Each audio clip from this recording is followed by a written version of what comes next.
Hello, Joseph Noy here, connecting with you on Zoom, side of our NeuGroup for Retail Treasury pilot series. As part of our ongoing experimentation with new virtual formats, this pilot meeting was made into a series of Zoom sessions over the course of about 6 weeks, concluding this week. A special thank you to Peter Filopovic, Vice President and Treasurer of Starbucks, who with his team were our member launch partners for this new group. I know they joined me in thanking U.S. Bank for sponsoring this pilot series.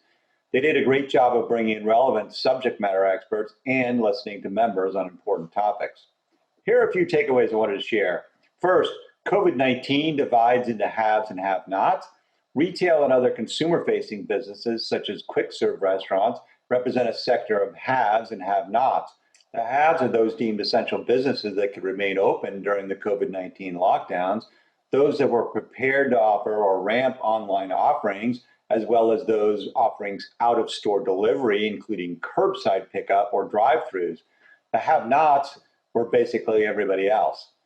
Second takeaway, protests prompt fast-changing norms. In a session that happened to fall on Juneteenth, weeks after a session where a member in Twin Cities shared his perspectives on the situation there, we took a good portion of our session on regulation and business norms to discuss how the retail sector, being consumer-facing and with storefronts made part of the protests, was confronting a crisis brought about by racial trauma and a lack of respect being shown for Black lives. Underscoring the pace of change in business norms, the focus shifted from COVID-19 to racial justice and equity in a matter of 2 weeks. It was a fitting way to celebrate Juneteenth, however. Several members attending also joined in what was a company holiday for them, and all spoke to what their companies have and will continue to do to show their commitment to, as one company put it, standing with Black families, communities, and team members and creating lasting change around racial justice and equity. All will be building on their foundations of diversity and inclusion as well to make what one member of color noted she hopes will be sincere actions that create lasting change.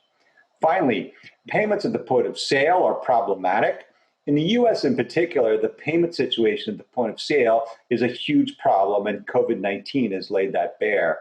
The problem starts with interchange fees in this country that have not kept pace with digital forms of payment and actually dissuade merchants from accepting contactless payment forms, including the safest form using smartphones with biometric identity verification.